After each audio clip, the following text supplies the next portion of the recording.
बीजापुर में आज एक बार फिर से माओवादियों को एक बड़ा नुकसान हुआ है और बड़े नुकसान के साथ ही साथ एक और सवाल फिर से वही जो बार बार उठता था वो सवाल उठा है। नुकसान कैसे हुआ है? सबसे पहले तो एक मुठभेड़ में एक माओवादी को मार गिराया गया, वहीं कुछ बड़े माओवादियों ने समर्पण किया जिन पर लाखों रुपए का इनाम भी घोषित किया गया था।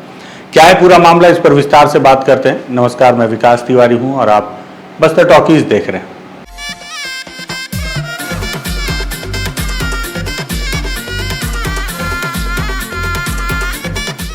दरअसल लगातार इन दिनों माओवादियों के समर्पण करने का दौर चल रहा है और इसके साथ ही साथ मुठभेड़ भी जारी है।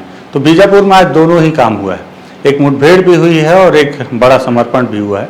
बड़ा समर्पण इसलिए क्योंकि कुल 9 माओवादियों ने समर्पण किया, जिसमें 6 माओवादियों पर लगभग 20 लाख रुपए का इनाम घोषित किया गया था। 20 लाख रुपए के इनामी माओवादियों ने समर्पण किया। बड़ी सफलता है ये। सफलता इसलिए बड़ी मानी जाती है कि बिना हथियार, बिना गोली चलाए अगर माओवादी समर्पण कर देते हैं तो जवानों के लिए बड़ी सफलता है, क्योंकि उनके द्वारा बनाए गए दबाव का असर ही इसे माना जाता है। हालांकि इसे सरकार की समर्पण नीति का भी एक प्रभाव माना जाता है। कई बार सरकार बोलती है कि समर्पण नीति का लाभ है और उसी से प्रभावित होकर ये माओवादी समर्पण कर रहे हैं। लेकिन अगर हमेशा ऐसा होता तो बड़े स्तर के माओवादी वो भी छत्तीसगढ़ में समर्पण करते, तेलंगाना में जाकर समर्पण नहीं करते। तो खैर जो भी हो, दबाव हो या उनकी परिस्थिति, समर्पण किया है। तो सबसे पहले समर्पण किसने किसने किया है, किस स्तर के माओवादी, वो बता देता हूँ आपको। पुलिस ने एक प्रेस नोट जारी करके इसकी जानकारी दी और साथ ही साथ पुलिस के अधिकारी ने इस पर एक बयान भी जारी किया है। पुलिस ने बताया कि मार डिवीजन कंपनी नंबर 1 के पार्टी सदस्य हैं जिन्होंने समर्पण किया है और साथ ही साथ इनके साथ जो कुल 9 माओवादी थे उसमें प्लाटून नंबर 12, प्लाटून नंबर 13 के एसीएम पार्टी सदस्य के 3 कुल सदस्य हैं, जिन पर 24 लाख रुपए, जो 6 माओवादी उन पर 24 लाख रुपए का था, मैं 20 लाख बोल रहा था, 24 लाख रुपए का इनाम घोषित किया गया है। और इन सभी को मिलाकर कुल 9 माओवादियों ने समर्पण किया है।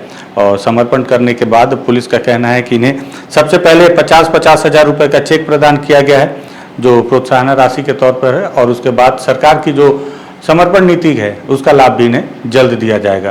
पुलिस के अधिकारियों ने क्या कहा उसके भी आप सुन लीजिए। छत्तीसगढ़ सरकार और भारत सरकार की मंशानुरूप नक्सल उन्मूलन हेतु नक्सल विरोधी अभियान लगातार चलाए जा रहे हैं, जिसमें जिलावल, डीआरजी, एसटीएफ, सीआरपीएफ और कोबरा के साथ संयुक्त अभियान चलाए जा रहे हैं। इसी के साथ शासन की पुनर्वास और आत्मसमर्पण की नीति के चलते माओवादी भी प्रभावित होकर आत्मसमर्पण कर रहे हैं। इसी क्रम पे आज हमारे समक्ष 9 माओवादी आत्मसमर्पित किए हैं, जिसमें 3 एसीएम रैंक के साथ साथ 6 इनामी माओवादी हैं तथा इनमें एक महिला माओवादी भी इस आत्मसमर्पण और पुनर्वास के चलते जनवरी 2025 से अब तक इनको मिला के 277 माओवादी आत्मसमर्पित कर चुके हैं। इससे साफ जाहिर है कि माओवादी की जो भ्रामक विचारधारा थी उसको लोग त्याग करके समाज की मुख्य धारा में शामिल होने के लिए तैयार हैं। इसी तरह मेरा अन्य माओवादियों से भी ये अपील होगा कि वो सरकार की जो आत्मसमर्पण और पुनर्वास की नीति का फायदा लेते हुए नक्सलियों की भ्रामक विचारधारा को त्याग के समाज की मुख्य धारा में शामिल हों और अपने जीवन में सकारात्मक परिवर्तन लाते हुए सरकार की जो भी विकास। तो सुना आपने किस तरह से कि पुलिस के अधिकारी ने भी बताया कि ये कैसे समर्पण का लाभ अब इन माओवादियों को दिया जाएगा और क्यों इन माओवादियों ने समर्पण किया है। साथ ही साथ बीजापुर में एक मुठभेड़ की भी जानकारी मिली है। इस मुठभेड़ में जवानों को एक सफलता का दावा जवानों ने किया है, पुलिस के अधिकारियों ने किया है। पुलिस ने इसके लिए भी एक प्रेस नोट जारी किया और बताया है प्राथमिक तौर पर कि माओवादियों की उपस्थिति की सूचना पर सुरक्षा बलों की टीम को सर्चिंग पर रवाना किया गया था। ये बीजापुर के पश्चिम डिवीजन क्षेत्र का मामला है। हालांकि अभी तक जवान लौट कर नहीं आए हैं, इसी वजह से उस लोकेशन को अभी तक ओपन नहीं किया गया है, खुलासा नहीं किया गया है कि किस इलाके में पूरी मुठभेड़ हुई है। मुठभेड़ को लेकर पुलिस ने बताया है कि लगभग दोपहर 2 बजे ये मुठभेड़ हुई, जिसमें रुक रुक कर लगातार मुठभेड़ जारी रही और उसके बाद जब घटनास्थल की सर्चिंग की गई है तो एक पुरुष माओवादी के डेड बॉडी को रिकवर किया गया और उसके हथियार को भी रिकवर किया गया।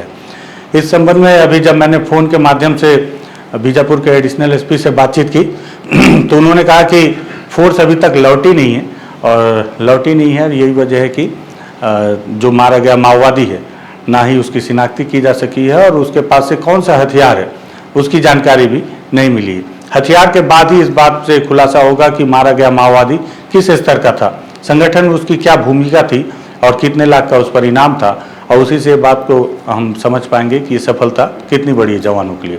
और जो पहली बात मैंने सवाल वाली की, देखिए फिर से 9 माओवादियों ने समर्पण किया है।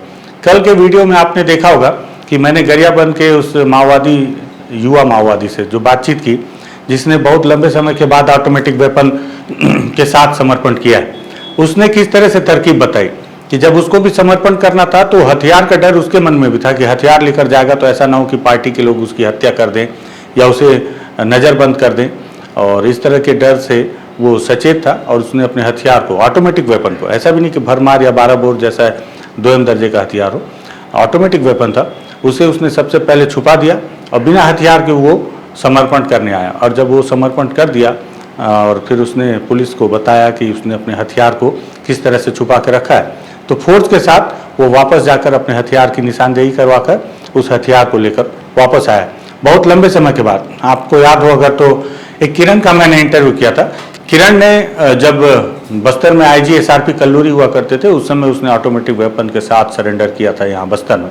उसके बाद एक और माओवादी था जो शायद AK-47 के साथ सरेंडर किया था, जिसे रायपुर में सरेंडर दिखाया गया था, जो मुझे याद आ रहा है। लेकिन उसके बाद फिर गरियाबंद में एक सरेंडर हुआ और उसने बताया भी तरकीब कि अगर आपको वाकई में समर्पण करना है तो आप हथियार लेके कैसे लौट के आ सकते हैं। अब आप सोचिए ना कि आप हथियार लेकर नहीं आ रहे हैं, समर्पण कर रहे हैं, सरकार इसी को जीत मान ले रही है।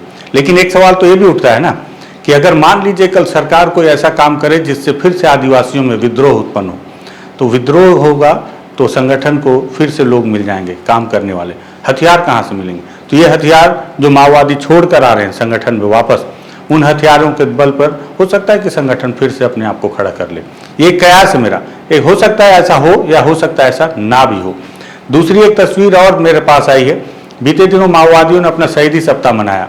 शहीदी सप्ताह मनाया, उसको लेकर ये कयास लगाया जा रहा था कि माओवादी इतनी बुरी तरह से प्रभावित हुए हैं, बुरी तरह से बैकफुट पर हैं कि अब वो अपने जो उनके जो कैलेंडर होते हैं उस कैलेंडर के अनुसार जो भी उनके कार्यक्रम हैं उसे भी ठीक तरीके से नहीं मना पाएंगे।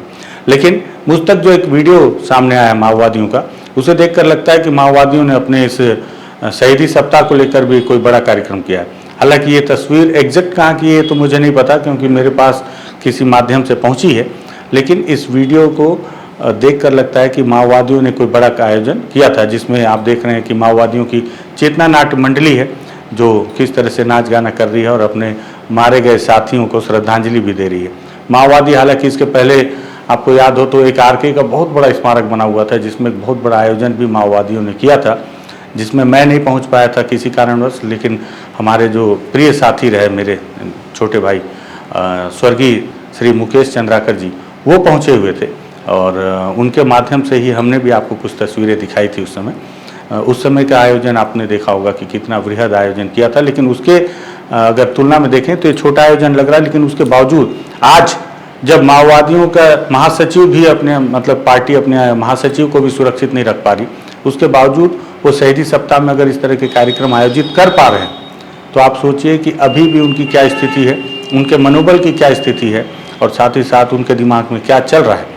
बहुत सारे माओवादी सरेंडर कर रहे हैं, बहुत सारे माओवादी मुठभेड़ में मारे जा रहे हैं, गिरफ्तार किए जा रहे हैं, लेकिन जो माओवादी अभी भी पार्टी में हैं, जो सरेंडर नहीं किए हैं, उनकी मंशा क्या है, ये भी विचार करने योग्य है। और अब तो शांति वार्ता को लेकर बातचीत ही बंद हो गई। ना माओवादियों की तरफ से कोई प्रेस नोट आ रहा है, न सरकार की तरफ से इस पर कोई बयान आ रहा है, और ना ही तेलंगाना में जो शांति समिति बनी है उनके तरफ से कोई नई पहल मुझे दिखी है इसको लेकर। तो ये माओवादियों को लेकर एक अपडेट था, जो आज की हाल फिलहाल की स्थिति को लेकर कि कैसे बीजापुर में एक माओवादी मारा गया, 9 माओवादियों ने समर्पण किया, 24 लाख रुपये उनके ऊपर इनाम था, 24 लाख रुपये इनाम था। तो निश्चित तौर पर उनके हाथ में ऑटोमेटिक वेपन थे, लेकिन एक भी ऑटोमेटिक वेपन लेकर वो नहीं लौटे। और ये पुलिस के लिए शुभ संकेत है या पॉजिटिव है मुझे नहीं पता। माओवादियों के लिए शुभ है या नेगेटिव है ये भी मुझे नहीं पता। उन दोनों के अपने अपने नज़रिए हो सकते हैं, दोनों अपने अपने नज़रिए से देख सकते हैं इस बात को। लेकिन वहीं माओवादियों के शहीदी सप्ताह की ये तस्वीर भी विचार करने योग्य है, देखने योग्य है कि इस परिस्थिति में भी वो इस तरह से अपने शहीदी सप्ताह का आयोजन कर रहे हैं पूरे। और मुझे लगा इस सारी तस्वीरों को लेकर, साथ ही साथ मुठभेड़ को लेकर जितनी अपडेट थी वो भी मैंने आपको बताई।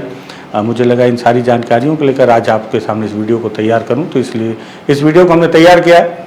पसंद आए शेयर कीजिएगा, बस्तर टॉकीज को सब्सक्राइब कीजिएगा। धन्यवाद।